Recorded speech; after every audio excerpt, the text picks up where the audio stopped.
I'm Rocco Gioffre, and I'm a matte painting artist. I've been a matte painting artist since 4 months out of high school. I started on Close Encounters of the Third Kind here in October of 1976, and I was hired as an apprentice, an assistant artist to the great matte painting artist Matthew Yuricich. I worked with him on that show for a little over a year, and the film was released in the winter of 1977. So we did a lot of visual effects work on that movie, I think over 250 shots, and there were probably close to about 50 shots that had matte paintings in them on Close Encounters of the Third Kind. Matte paintings are used today. They're called digital matte paintings, and they're done with computer graphics specifically and mostly done with Photoshop. But we want to harken back to the fruition, the beginnings of matte painting, and mention that the inventor, the guy who's credited mostly with creating matte paintings for motion pictures around 1903 or thereabouts, is a man named Norman Dawn. He was a very young artist, and he traveled around with his 35 millimeter camera on locations and was doing restoration shots of the missions in Southern California. In other words, if there was a part of an old mission that was ruined or missing, he would put a sheet of glass up in front of his tripod-mounted camera, and just like a window, he would do artwork on that piece of glass that would line up through the lens and recreate the mission portion of the structure. But matte paintings are used as a means to alter the look of live-action photography and create something that you couldn't otherwise get easily. It saves you from traveling to faraway locations. It can save you a ton of money in set construction. And it can also create the illusion of peril. If you want to have your lead actor on the ledge of a very high building, you can paint that in, and he could therefore not be in any danger.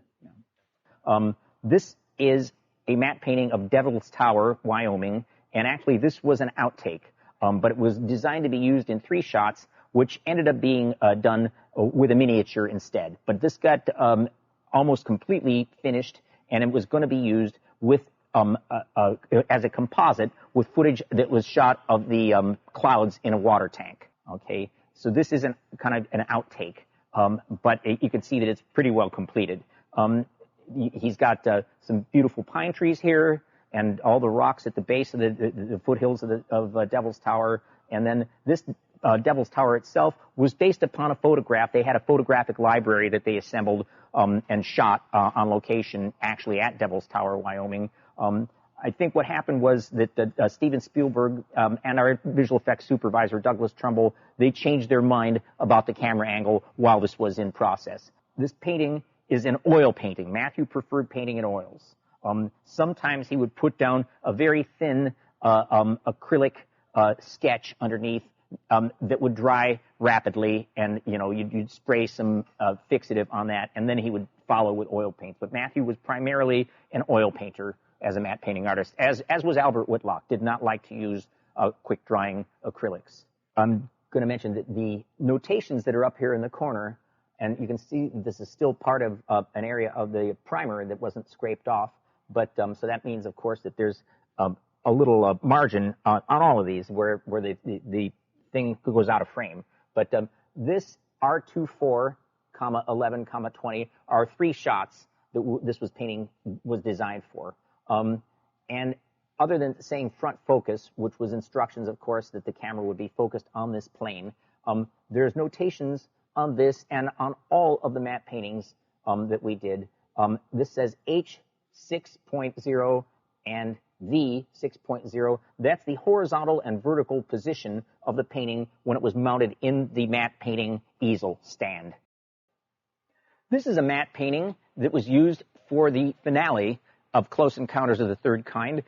This is where the mothership actually turns over and hovers and lowers itself down toward the base camp that exists at the base of Devil's Tower, Wyoming, that the military had secretly built. And there's a cute thing that was happening here, a nice little inside joke that Matthew did kind of as a hat tip to the crew members on the show that he was fond of. He snuck their names into the detail that is painted up here. Here are the names that are in here. Steven Spielberg, see it says Steve. Mona Benefiel. Doug, that's Douglas Trumbull. Joyce is Joyce Goldberg. This is for Connie Egan, Connie. There's Larry right there. That's Larry Robinson was our effects editor. And Larry Goldberg is here. He was an attorney. And I don't see anything beyond that. I think that's the ones that I can see at least. Now, this painting is done on masonite, as were the majority of matte paintings that were done for Douglas Trumbull and Richard Yuricich. They were the team that headed the visual effects. Our company at that time was called Future General.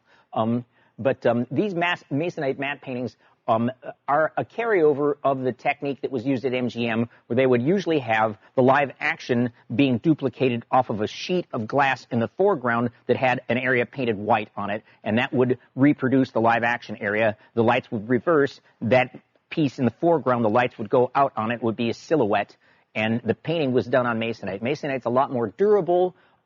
It's lighter and easier to handle, and less expensive than a sheet of glass, and less likely to have an accident happen that would cause it to get a crack that you'd be a hard time fixing.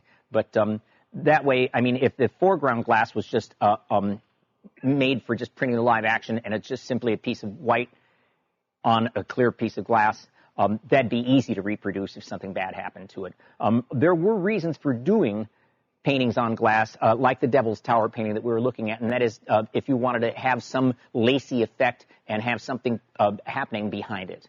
But there are other studios that like to paint right on the glass. Albert Whitlock was very fond of painting on glass, and they do backlight stuff behind the painting. But MGM like doing matte paintings on masonite, and we just carried that over. And I've always been fond of it, too.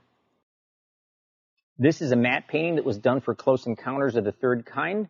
In this shot, the actual Devil's Tower is in the foreground. It was actually footage that was shot of Devil's Tower, but the sky was used to help segue into what would become later on in the film a more cloudy-looking skies. But I think what happened in this case, because it's starting to go from dusk to night, and Steven Spielberg wanted to have a much more pretty and dramatic sky behind Devil's Tower in this angle. And I can see that Matthew Yuricich, who painted this entirely, actually the sky, he tied in with some live action that was on the location and reproduced a tree that was there very nicely.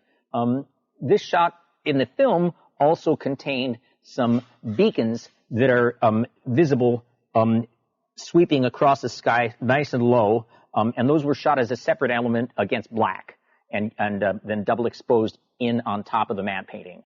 These matte paintings by Matthew Yuricich for Close Encounters of the Third Kind will all be featured in the Prop Store live auction.